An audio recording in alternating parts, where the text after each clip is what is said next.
July 4th, 2024 is the United States' 248th birthday. In celebration and honor of that, I thought to look at the United States' birth chart to understand different energies that are playing out, different transits that are going on, and try to understand the upcoming events that could unfold. So before I begin, I just want to preface that I am constantly learning about astrology. So I just want to put that out there because what I'm about to talk about is the observations that I'm having and seeing in the birth chart. Not saying that's going to happen, but this is just what my observation is. People see different things in charts, and I just want to put that out there. Come along with me as we learn about the United States. This is its birth chart. I'm using the Sibly chart. Sibly is a gentleman who is said to have one of the most accurate times and dates of the United States when the Declaration of Independence was signed, and that's what I am using. July 4th, 1776, 5:10 p.m., Philadelphia, Pennsylvania, and I'm using whole sign astrology. So as we're looking at it right away, we're just going to see where the ascendant is. That's right here. It's very important. It's in Sagittarius at 12 degrees. Very wealthy. 12 degrees is a very wealthy degree in astrology. The sun is in Cancer. This is its natal. I just want to point these out because those are important to know. The sun is in Cancer at 13 degrees of Cancer in the 8th house. And the midheaven is in Libra at 1 degree, the very beginning. It was the beginning of new relationships and partnerships with people, melding of different people coming together and creating new society. Its moon, that's the last important thing we should look at, is in Aquarius at 27 degrees in the 3rd house. Okay, so it's rebellious. Aquarius has to do with rebellion, going against the norms, doing it differently before the good of humanity, to help others out, not just itself, but in its own unique type of way that breaks the rules. There's other important things in the chart, but I just wanted to point those out because those are just things that I look for as I look at a chart. One of the most striking things that stuck out to me is that Jupiter is next to Uranus. Jupiter is expansion, abundance, luck, but expansion is the key word there. Uranus is rebellion. It's innovation, it's technology, sudden shifts, sudden changes. It does also represent revolutions, upheavals. With them together, on its birthday, it is really signifying something strong. This is the start of its year. This is gauging us to see how the energy and the events and patterns and things that take place will be referenced back to today, July 4th, 2024. To understand the energies and how they will move forward throughout the year. So with Jupiter next to Uranus, that is telling us that something big is going to occur this year. Something that's noticeable. Events that occur, things that happen, change that comes up, it will be noticeable. I do have a list of what the planets mean in mundane astrology because sometimes they do mean different things than in personal astrology. So Jupiter is growth, expansion, prosperity, and justice, legal matters, religion, higher education, international relations. With higher education, I would say that's also, it could be of this philosophical, different belief systems, even different religions. It's beliefs. It does have to do, could be with people's spirituality, but something is grandly changing, being started, being invented. So with Jupiter conjunct Uranus, that also has to do with international relations, Jupiter.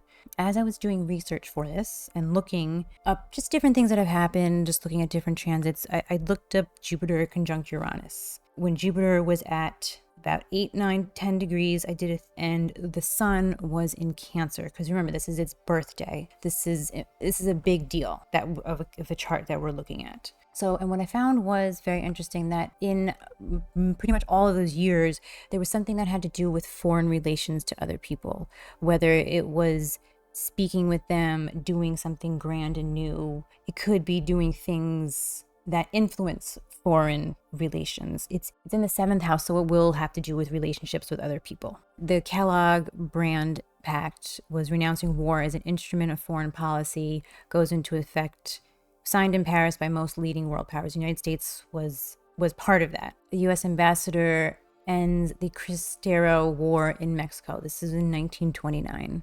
In 1941, that was World War II, and we were involved in that. We got involved in that in December of 1941. 1953, we also had Mutual Defense Treaty between the United States and the Republic of Korea. It was concluded in Washington, D.C. I guess what I'm trying to say is that some large events will be occurring this year that do make an impact within the United States, the people around foreign relationships with others, technology as well, just innovative things. That rebellious energy does come up with this energy. We could be seeing more protests, uprisings of some sort, but protests, people fighting back, coming together to fight back, to create a change. We do have Neptune that is opposite to the midheaven. This is another big deal. It's a large transit that's occurring. It's opposite of it's at the lowest point of the chart, opposite to the highest point of the chart. So let's go look and see what Neptune means, because we need to know that. Ideals, dreams, illusion, arts, religion, charitable activities, deception, confusion, and escapism. This could have something to do with addictions, I want to say, almost. Neptune is retrograde, just newly went retrograde on July 2nd of this year. It could be revealing illusions that are occurring here. Neptune's in the 4th house. That has to do with homes. It could be housing issues that come into play. People's mental thoughts. People mentally might not be healthy.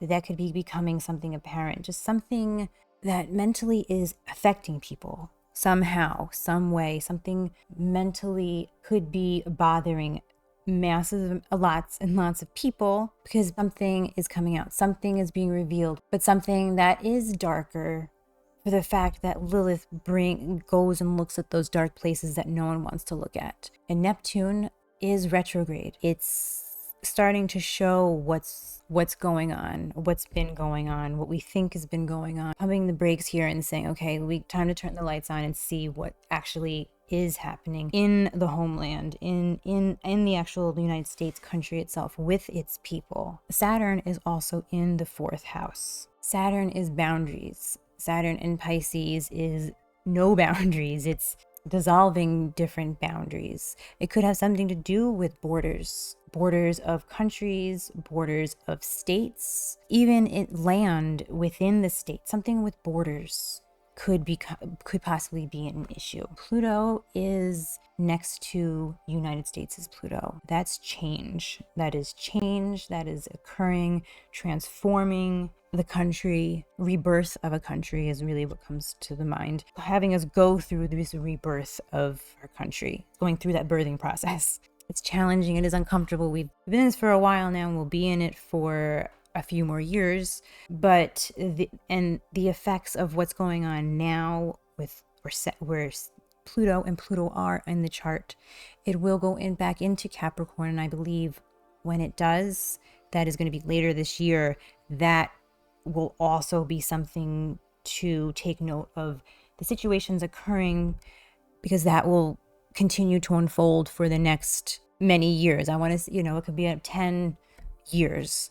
It could unfold to. Pluto will be in the 2nd house when it's in the same sign as United States' Pluto. 2nd house. Money, finances are something that are going to be coming up, and they already are. And then Neptune with uncovering things, revealing information, revealing something about the United States in general as a whole, that from being the big, grand United States, maybe it has to uncover different things in order to be reborn with this Pluto. There could be things occurring here that helping to cause this rebirthing process, because this midheaven is in a trine to Pluto here. So this energy is all talking to each other, rebirthing, because the United States now is going through some things. We can see that all across there's something going on that is causing change. And it happens all the time. Things change all the time, but there's like something more, something that's just more. There's more to it. It's not just things are changing. That's what happens every year. There's a abundant amount of change, like an upheaval of change. Just things are just changing that you never thought would change. And the North Node is squaring to United States' sun. The sun is the country. And North Node is the direction. I look at it as the direction of something, where it's trying to get to, getting better and better and growing. And with it, this North Node squaring the sun, it's like the United States is off track. There's some challenges going on in its path of going forwards in direction and just evolving and getting better and better. There's something going on in Aries with the people. People maybe are not happy. There's a challenge here. There's a challenge with the country, something that's standing in its way, affecting the people, which is affecting the country. So Uranus is trying to, United States is Pluto. Transiting Pluto is trining the midheaven. That is beautiful energy, expansive, a rebirth of the country, going through the birth to become new. Sun is also squaring to United States' Saturn in Libra, in its 11th house. I want to bring that back to governments. Saturn does represent governments, authority, structure, restrictions, institutions, does do laws, regulations, challenges, and delays. Okay, it could be restrictions with something with social media. I want to bring that into it because it's in the 11th house. Restrictions with social media, but not just that. Restrictions in socializing, restrictions in governments somehow. Governments restricting people. They are maybe feel like they're not heard. They're restricting the ways they can contribute to society. Another thing I do want to say is that the North Node is in the sign of Aries. In general, if you look on there's a model that shows the economic productivity of businesses, governments, finances, and it uses the North Node. When it's in Aries, it's in a period of change going downward. The trends are moving downward for this. So that is actually a big indication that there's changes possibly in businesses, limiting people's money. The sun squaring to Saturn in Libra, limiting people's money, limiting the way that they can make money. It could even be, people losing money, prices increasing. Uranus is in Taurus after all, prices of increasing of products that people are buying, with Neptune down here in this 4th house, taking the illusion off of its finances. Pluto moving into the 2nd house with the conjunct, to see that there is an issue with people trying to pay their bills, live in their houses. There's a housing issue because of how much the inflation is and how much it costs to live. Thank you for tuning in, as I could also be learning a deeper understanding of mundane astrology, but also understanding what perhaps will happen this year and seeing it play out in action to understand the charts better. I thank you guys so much. If there's a chart of a country that you would like me to look at, let me know and I can take a look at it and analyze it like this. We can learn together, because as I do it is how I learn. I learn through experience, doing the work. And happy 4th of July, and I hope you have a safe one.